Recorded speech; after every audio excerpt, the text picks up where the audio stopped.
Per iniziare a raccontare questa storia è necessario tornare indietro di circa un anno, al 23 novembre 1980, quando alle ore 19:34 il tempo sembra fermarsi. Una scossa di terremoto devastante di magnitudo 6.9 scuote il cuore dell'Italia meridionale. La terra trema per 90 interminabili secondi, lasciando dietro di sé una scia di distruzione e morte. L'epicentro è localizzato tra i comuni di Teora, Castelnuovo di Conza e Conza della Campania, ma le conseguenze si propagano ben oltre. I numeri del disastro sono spaventosi: 2.914 morti secondo le stime più attendibili, oltre 8.848 feriti e 280.000 persone costrette a lasciare le loro case. Più di 688 comuni riportano gravi danni e in metà di essi il patrimonio edilizio è completamente distrutto. Interi paesi vengono cancellati dalle mappe, lasciando un vuoto sia fisico che emotivo nel territorio. La fragilità delle infrastrutture preesistenti, già provate dai terremoti del 1962 e del 1930, amplifica il disastro. Le scosse innescano numerose frane, alcune imponenti come quelle di Calitri, Caposele, Calabritto e Senerchia, aggravando ulteriormente il bilancio della tragedia. Le linee elettriche e telefoniche vengono distrutte, interrompendo ogni comunicazione tra le zone colpite e il resto del paese. La circolazione ferroviaria si blocca completamente, dividendo l'Italia in due, mentre le strade, invase da una popolazione in preda al panico, diventano impraticabili. La risposta istituzionale al disastro è lenta e inefficiente. Nei giorni successivi al terremoto si evidenzia l'incapacità delle autorità di gestire un'emergenza di tale portata. Il Presidente della Repubblica, Sandro Pertini, si reca nei luoghi del sisma il 24 novembre e, sconvolto da ciò che vede, denuncia apertamente i ritardi e le inefficienze in un discorso televisivo del 26 novembre. Le sue parole scuotono l'opinione pubblica e costringono il governo ad agire. Viene emanato il decreto legge numero 776 che nomina Giuseppe Zamberletti commissario straordinario per l'emergenza. Zamberletti introduce un nuovo approccio alla gestione delle catastrofi basato sulla collaborazione tra autorità locali e centrali. Grazie al suo operato i soccorsi iniziano ad essere meglio organizzati e il dialogo con i sindaci locali diventa più fluido. L'aiuto internazionale non tarda ad arrivare. Mezzi e risorse giungono dagli Stati Uniti, dalla Francia, dalla Germania Ovest e persino dalla Jugoslavia. Tuttavia la paura dell'inverno incombente è palpabile. Le memorie del terremoto del Belice del 1968, dove migliaia di persone furono costrette a vivere in baracche di fortuna per oltre un decennio, alimentano l'angoscia. La tragedia non è solo materiale, ma anche psicologica. Il morale della popolazione è ai minimi storici. La paura, la perdita e l'incertezza per il futuro si sommano a una sensazione di abbandono. In questo clima di sconforto, la cultura e la musica iniziano ad emergere come strumenti di resilienza e rinascita. Poco prima di questi tragici eventi, precisamente il 27 e il 28 giugno 1980, Pino Daniele ebbe l'onore di aprire i concerti italiani di Bob Marley, rispettivamente allo Stadio San Siro di Milano e allo Stadio Comunale di Torino.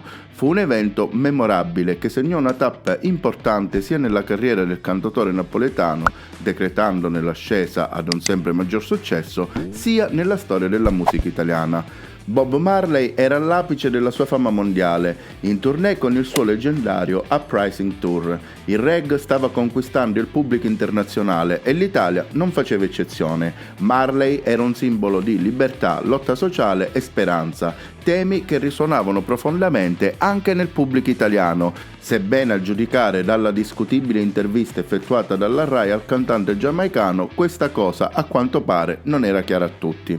Pino Daniele dal canto suo era già un nome noto nel panorama musicale italiano grazie a dischi come Nero a metà del 1980 che avevano consolidato il suo stile unico, una fusione di blues, jazz, rock e sonorità napoletane. La sua selezione come artista di apertura fu tanto prestigiosa quanto inaspettata, una chiara testimonianza della crescente rilevanza della sua musica tra il pubblico. Aprire per Bob Marley non era un compito facile, considerando il peso dell'artista principale e l'aspettativa del pubblico, ma Pino Daniele riuscì a conquistare la platea con il suo carisma e il suo sound inconfondibile. Gli spettatori, sebbene inizialmente scettici per la presenza di un artista italiano ad aprire il concerto, furono conquistati dall'energia e dalla qualità musicale di Pino Daniele. In particolare i testi delle sue canzoni, intrisi di denuncia sociale e amore per Napoli, entrarono in sintonia con le tematiche universali di Bob Marley. Si giunge così al 19 settembre 1981, quasi un anno dopo il terremoto, quando Napoli, proprio grazie alla musica di Pino Daniele, si trasforma in un faro di speranza e resistenza. Piazza del Plebiscito, uno dei luoghi simboli della città, diventa il palcoscenico per un evento destinato ad entrare nella storia, a partire dalla data, il 19 settembre, ovvero il giorno in cui il capoluogo partenopeo celebra San Gennaro, suo protettore. Quella sera il concerto non è solo un evento musicale, è un rito collettivo. Più di 200.000 persone si radunano nella piazza, creando un'atmosfera elettrizzante e al tempo stesso carica di emozione. Le canzoni di Pino, da Io so pazzo a Napolè, da A me piace blues e Quando chiove, risuonano nella piazza gremita, diventando inni di riscatto e speranza, cantati in coro da una folla che vede in lui non solo l'artista, ma anche il simbolo della rinascita. Piazza del Plebiscito, cuore pulsante della città, si trasforma in un immenso teatro a cielo aperto. Pino Daniele sale sul palco accompagnato da una band di altissimo livello, con musicisti del calibro di Tullio Di Piscopo alla batteria, James Senese al sax, l'indimenticato Rino Zurzolo al basso elettrico e contrabbasso, John Moruso alle tastiere e Tony Esposito alle percussioni. Insieme danno vita a un sound unico capace di unire le radici napoletane con influenze internazionali. Pino Daniele diventa per una sera l'archetipo del Masaniello contemporaneo, una figura che incarna le speranze, le frustrazioni e il coraggio di un'intera generazione. Le sue canzoni, cantate in coro da una folla immensa, risuonano come un inno collettivo. Non è solo un concerto, è un rito, un momento in cui tutta la città, piegata dal dolore e dalle difficoltà, si rialza con fierezza, trovando nella musica e nella cultura una ragione per sperare e per guardare al futuro. La notte del 19 settembre 1981 rimane nella memoria collettiva non solo come un evento musicale straordinario, ma come il simbolo di un popolo che anche nei momenti più bui non smette mai di cercare la luce. Quella sera, a Piazza del Plebiscito, oltre ai 200.000 spettatori presenti, c'erano anche le videocamere della RAI, pronte ad immortalare e trasmettere in diretta un evento destinato ad entrare nella storia.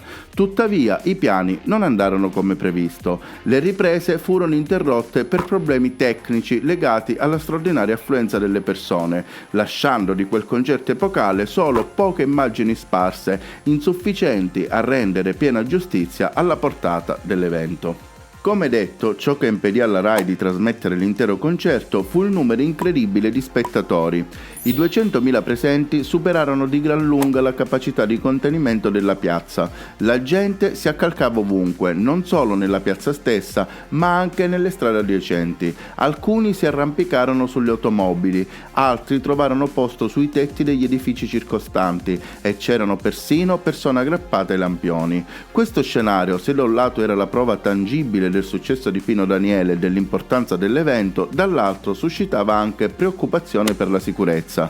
Pino Daniele, pur emozionato dalla partecipazione straordinaria, non nascose una certa apprensione nel vedere una folla così numerosa e fuori controllo. Tony Esposito, storico collaboratore e percussionista di Pino, ha raccontato un episodio emblematico di quella sera. La sua postazione sul palco era rialzata rispetto al resto della band e la folla, spinta dall'entusiasmo, si accalcava così tanto a ridosso della struttura che a un certo punto la sua pedana venne sollevata per via della pressione della gente. Un momento surreale che evidenzia sia l'intensità emotiva della serata che i rischi legati ad una simile partecipazione di massa.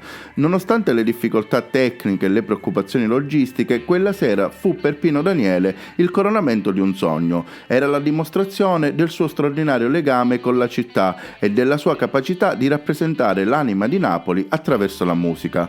Quel concerto del 1981 lasciò un segno indelebile nella vita e nella carriera di Pino Daniele. Nel 2008, in piena emergenza rifiuti, Pino decise di tornare a suonare a Piazza del Plebiscito per lanciare un nuovo messaggio di speranza e rinascita per la città.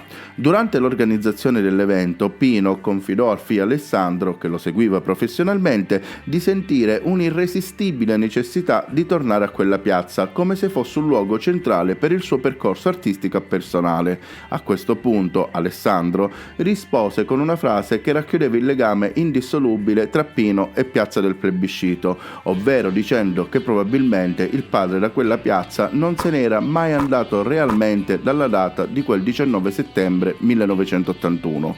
Questa frase coglieva perfettamente l'essenza del rapporto tra Pino Daniele e Napoli, un legame viscerale che trascendeva il tempo e gli spazi, rimanendo vivo attraverso la sua musica e i suoi messaggi.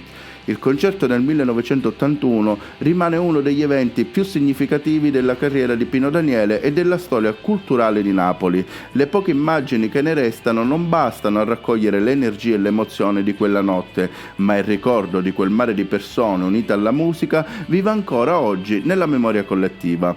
Per Pino, Piazza del Plebiscito non fu solo un luogo di concerti, ma una sorta di santuario artistico, un simbolo del legame tra lui e la sua città, che attraverso le sue canzoni trovava la forza di affrontare le sfide e le difficoltà di ogni giorno. Detto questo, spero che il video vi sia piaciuto. Se così fosse, vi invito a iscrivervi al canale ed attivare la campanellina per non perdere le prossime spigolature sonore. Arrivederci!